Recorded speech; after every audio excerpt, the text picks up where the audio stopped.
नमः भगवते वासुदेवाय नमः। आज हम कार्तिक महात्म्यों का 12वां अध्याय पढ़ेंगे। अभी सुख भोगे जो कथा सुने सहित विश्वास। 12वां अध्याय लिखा कमल यह दास। नारद जी ने कहा, तब इंद्रादि देवता वहां से भय कंपित होकर भागते भागते वैकुंठ में विष्णु जी के पास रहते हैं। देवताओं ने अपने रक्षा के लिए अपनी स्तुति की। देवताओं की उस दीन वाणी को सहृदय करुणा सागर भगवान विष्णु ने कहा कि हे देवताओं, तुम भय को त्याग दो, मैं युद्ध में शीघ्र ही जलंधर को देखूंगा। ऐसा कहते हैं भगवान गरुड़ पर जा बैठे। तब सूर्य तनया लक्ष्मी जी ने कहा कि हे नाथ, अगर मैं आपकी प्रिया और भक्त हूँ तो मेरा भाई आपको युद्ध में नहीं मारा जा सकता। इस पर विष्णु जी ने कहा, अच्छा, अगर विवाह ऐसी है तो मैं उसे अपने हाथों से नहीं मारूंगा, लेकिन युद्ध में ऐसे जाऊंगा क्योंकि देवताओं ने मेरी बड़ी स्तुति की है। ऐसा कहा जाता है कि भगवान विष्णु युद्ध के उस स्थान पर जहाँ जलंधर का जन्म हुआ था, जलंधर और विष्णु का घोर युद्ध हुआ। विष्णु के तेज से देवता सिंहनाद करने लगे तो अरुण के अनुज गरुड़ के प्रबल वायु से पीड़ित हो देवता इस प्रकार दर्शन करने लगे जैसे आंधी से बादल आकाश में। तब अपने वीर देवताओं को देखने लगे जलंधर ने कुंद हो विष्णु जी को उद्धत वचन को उन पर कठोर आक्रमण कर दिया। कार्तिक महात्म्यों का 13वां अध्याय। कार्तिक कथा को सुनो, सभी सहज मन लायो। 13वां अध्याय लिखूं, श्री प्रभु शरण में लायो। दोनों ओर से गदाओं, बाणों और शूलों आदि का भीषण प्रहार हुआ। दैत्यों के तीक्ष्ण प्रहार से व्याकुल देवता इधर उधर भागने लगे। तब देवताओं को इस प्रकार भयभीत हुआ देख गरुड़ पर चढ़े भगवान युद्ध में आगे बढ़े और उन्होंने अपना सारंग नामक धनुष उठाकर बड़े जोर का टंकार किया। त्रिलोकी शाब्दित हो गई।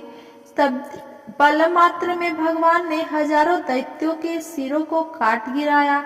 फिर तो विष्णु और जलंधर का महासंग्राम हुआ। बाणों से आकाश भर गया। लोग आश्चर्य करने लगे। भगवान विष्णु ने बाणों के वेग से उस दैत्य की ध्वजा, छत्र और धनुष बाण काट डाले। इससे व्यथित हो उसने अपनी गदा उठाकर गरुड़ के मस्तक पर दे मारी। साथ ही क्रोध से उस दैत्य ने विष्णु जी की छाती में भी एक तीक्ष्ण बाण मारा। इसके उत्तर में विष्णु जी ने उसकी गदा काट दी और अपने सारंग धनुष पर बाण चढ़ाकर उसको बिंधना आरंभ कर दिया। इस पर जलंधर इन पर अपने पैने बाण बरसाने लगा। उसने विष्णु जी को कई पैने बाण मारकर वैष्णव धनुष को काट दिया। धनुष कट जाने पर भगवान ने गदा ग्रहण कर ली और शीघ्र ही जलंधर को खींचकर मारी, परंतु उस अग्निवत अमोघ गदा की मार से भी वो दैत्य कुछ भी चलायमान ना हुआ। उसने एक अग्निमुख त्रिशूल उठाकर विष्णु पर छोड़ दिया। विष्णु जी ने शिव के चरण का स्मरण कर नंदन नामक त्रिशूल से उसको त्रिशूल के छेद दिया।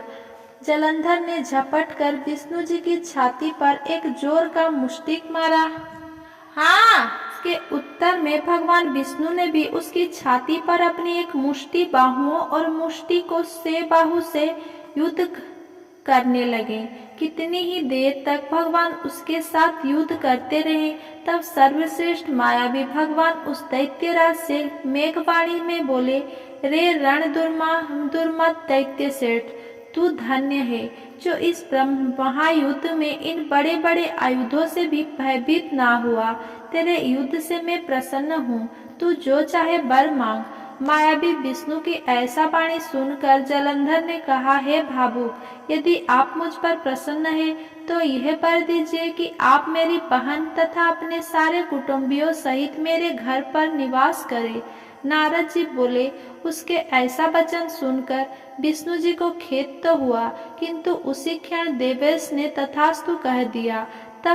अब विष्णु जी सब देवताओं के साथ जलंधरपुर में जाकर निवास करने लगे। जलंधर अपनी बहन लक्ष्मी और देवताओं सहित विष्णु को वहां पाकर बड़ा प्रसन्न हुआ। फिर तो देवताओं के पास जो भी रत्नादि थे सबको ले जलंधर पृथ्वी पर आया, निशुम्भ को पाताल में स्थापित कर दिया और देव दानव यक्ष गंधर्व सिद्ध सर्व राक्षस मनुष्य आदि सबको अपना बसवर्ती बना त्रिभुवन पर शासन करने लगा। उसने धर्मानुसार सुपुत्र को समान प्रजा का पालन किया। उसके धर्मराज में सभी सुखी थे। 14वां अध्याय। कार्तिक मास का आज लिखूं 14वां अध्याय। श्री हरि कृपा करे, श्रद्धा प्रेम बढ़ाए। तब उसको इस प्रकार धर्मपूर्वक राज्य करते हुए देख देवता क्षुब्ध हो गए। उन्होंने देवादिदेव शंकर का मन में स्मरण करना आरंभ किया। तब भक्तों की कामना पूर्ण करने वाले शंकर ने नारद जी को बुलाकर देव कार्य की इच्छा से उनको वहां भेजा। शंभु भक्त नारद शिव की आज्ञा से देवपुरी में गए। इंद्रादि सभी देवता व्याकुल हो शीघ्रता से उठ नारद जी को उत्कंठता भरी दृष्टि से देखने लगे।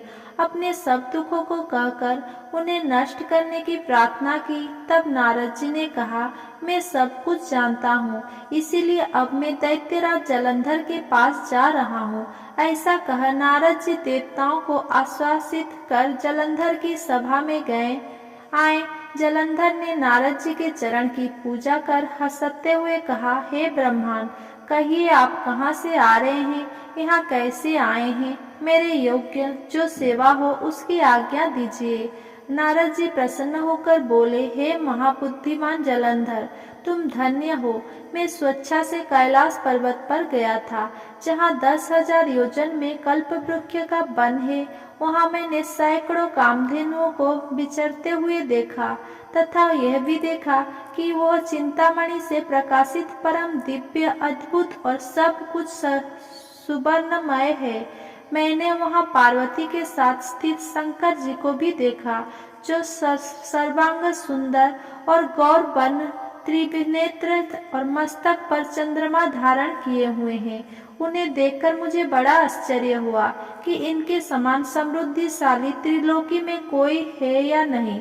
हे दैत्येंद्र, उसी समय मुझे तुम्हारी समृद्धि का स्मरण हो गया और उसे देखने की इच्छा से ही मैं तुम्हारे पास चला आया हूँ।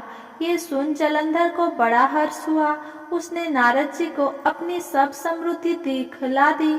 उसे देख नारद जी ने जलंधर की बड़ी प्रशंसा की और कहा कि निश्चय ही तुम त्रिलोकपति होने के योग्य थे।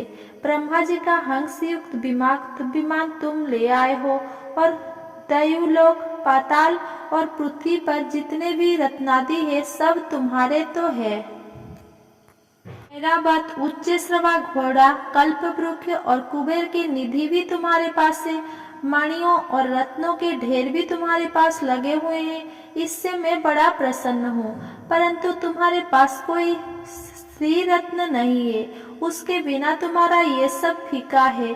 तुम किसी स्त्री रत्न को ग्रहण करो। नारद जी के ऐसे वचन सुनकर दैत्यराज काम से व्याकुल हो गया। उसने नारद जी को प्रणाम कर पूछा कि ऐसी स्त्री कहाँ से मिलेगी जो सब रत्नों में श्रेष्ठ हो। नारद जी ने कहा, ऐसा रत्न तो कैलाश पर्वत में योगी शंकर के ही पास है। उनकी सर्वांग सुंदरी पत्नी देवी पार्वती बहुत ही मनोहर है। उनके समान सुंदरी मैं किसी को नहीं देखता। उनके उस रत्न की उपमा तीनों लोकों में कहीं नहीं है। देवर्षि उस दैत्य से ऐसा कहकर देव कार्य करने की इच्छा से आकाश मार्ग से चले गए। अगला अध्याय सुनने के लिए मेरे साथ जुड़े रहिए और मेरा वीडियो को लाइक, कमेंट, शेयर करें और मेरा चैनल को सब्सक्राइब करें। धन्यवाद।